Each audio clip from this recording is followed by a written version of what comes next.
Hi guys, it's Budget Bunny here, and today's video was a request.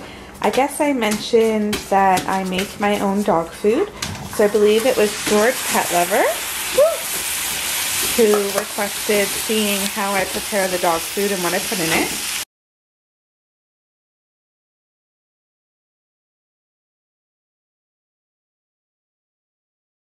So obviously I'm not going to film the whole thing because it does take me about an hour every week to make the food, but I will kind of go quickly step by step in what I put in it. So the first thing I do is boil the rice. So there are 8 cups of water in here boiling, and there are 4 cups of chicken broth in there. The chicken broth adds some extra calories and flavor to the rice for the dogs. And next I'm going to put in 8 cups of rice. Okay, so I'm going to put in my 8 cups of rice. As you can see, we buy our rice in bulk because we go through so much of it.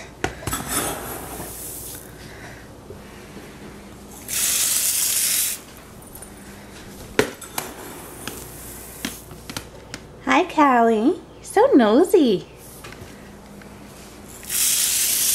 Okay, and I've turned that on to a very low medium setting, just past low it's on to. And we're just going to let that sit for about 35 minutes so the rice can cook. So basically their meal consists of half rice every day and then half of all the other good stuff. Callie's really excited. She's watching little birds in our backyard right now.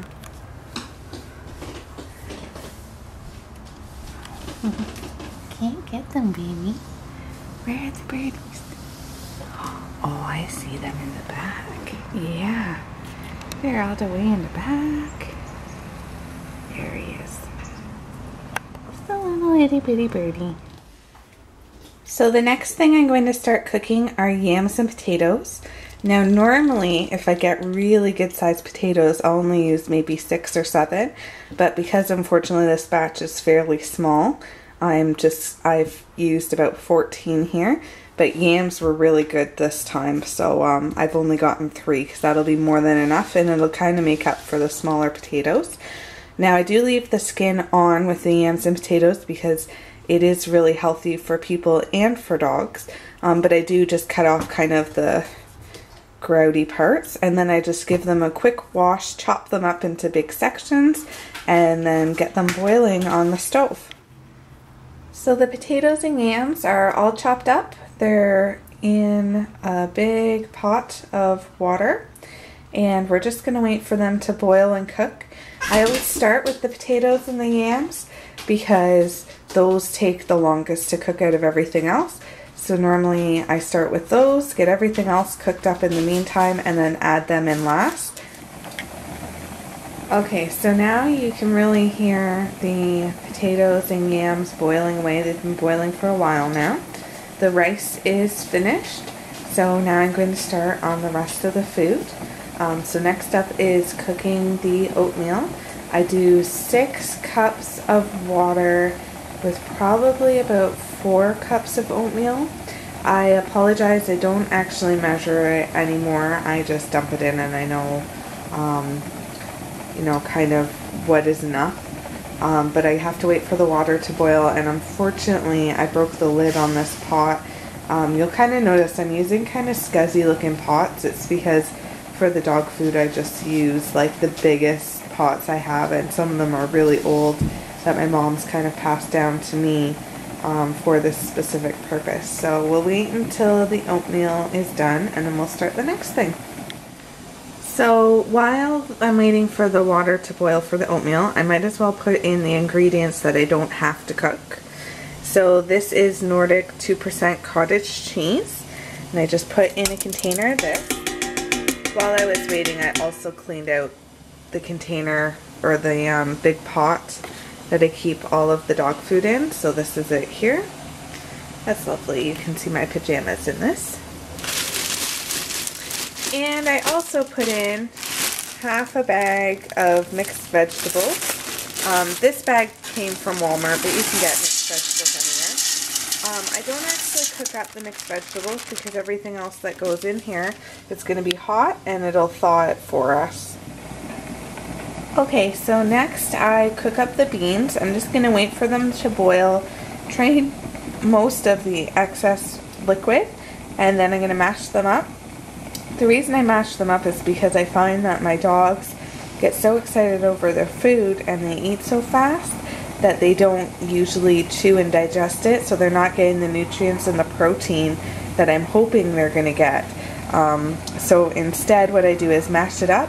That way they have to eat it, it's already kind of mashed up, so they should digest it better. And yes, I do reuse my pots. This is just food for the dogs and it's not going to hurt them that a little bit of oatmeal is in with the beans, because of course that's all going to get mixed together in the end anyways. Genevieve, are you excited about your dinner? I saw you sniffing. They already had dinner tonight, but they get really excited when I make their food because it smells so good, isn't that right? So yes, I'm going to wait for these to boil. There's 2 cans of kidney beans and 2 cans of chickpeas in there. Okay, so the next thing I'm going to do is scramble up some eggs. I've cracked 5 eggs here. I normally do 4, but I just kind of started cracking and didn't realize how many I was cracking. That's what happens when you're tired after a full day of work. And then over here, I'm just going to mash all the beans up as best as I can now that I've drained the extra juice out of it. I'm just finishing frying up the meat. So this is a package of extra lean chicken. Chicken and turkey are good for your dogs. Beef is usually cheaper to buy, but unfortunately a lot of dogs with sensitive stomachs have a hard time processing it, which is what we found with Genevieve, so we switched to chicken. Now because chicken and turkey are a leaner meat, I do occasionally go to the butcher and buy a bag of fat and cook that up as well. Because they're so active and have such a healthy lean diet, if they don't get that extra fat in their diet, then I do find that they tend to lose too much weight. So this time I'm skipping it just because I didn't get to the butcher in time, but the last few months they've steadily had extra fat added to their diet, and honestly those pieces they just love. Okay, so now the potatoes and yams are cooked. I've drained most of the water out of them and mashed them up. And next I'm just going to add them to my already half full pot of dog food. Give it a good mix, let it cool down for a bit, and then put it in the fridge. And that's it. If you guys are wondering also what I feed my dogs for treats, it's very rare that I buy them treats from the pet store. They get, again, natural foods like pieces of apples, bananas, or carrots. So I just thought before I leave you guys today that I would kind of explain to you why we decide to home cook. It is a choice, and this is certainly not the only kind of recipe for home cooking. There's a lot of people out there that feed raw. There's a lot of people out there that, feed their dog vegetarian or vegan meals. In no way am I saying this is how you have to cook your food. It's just if you're choosing to home cook, this is how we make ours. And it has been approved from our vets. And as you can see, our dogs look very healthy. Their coats are nice and shiny. And, they have lots of energy. They've never been better health-wise. We're barely at the vets anymore other than regular visits. So basically, Genevieve had a parasite when she was a puppy that affected her intestines, and because she was so young, between medication and her having a low immune system, she just couldn't fight this parasite off, and she was about 6 or 7 months old before it finally cleared up, and our vet does believe that that is maybe what caused some permanent damage to her intestines. So she's always been very sensitive to what we feed her. Murray, on the other hand, never had a problem. So when we looked for food, we were looking mostly for with Genevieve in mind. However, he did get ear infections a lot. He was overweight, and he would get hives on his skin periodically. So we never attributed that to his food. But suddenly, a year later, Genevieve stopped being able to keep anything down. She was constantly sick, and but other than that, she was completely fine. So the only thing our vet could think of was that she had um, become allergic to the food she was on. Now, the food she was on was very expensive, like top of the notch food. It was costing us $80 every 3 weeks. So our vet did recommend to try home cooking to clear it up, and he did say we may have to home cook long term depending on how she reacted to everything. So what we found, originally we started doing it temporarily, but what we found was that within 2 days, Genevieve was completely fine. She seemed happy and healthy.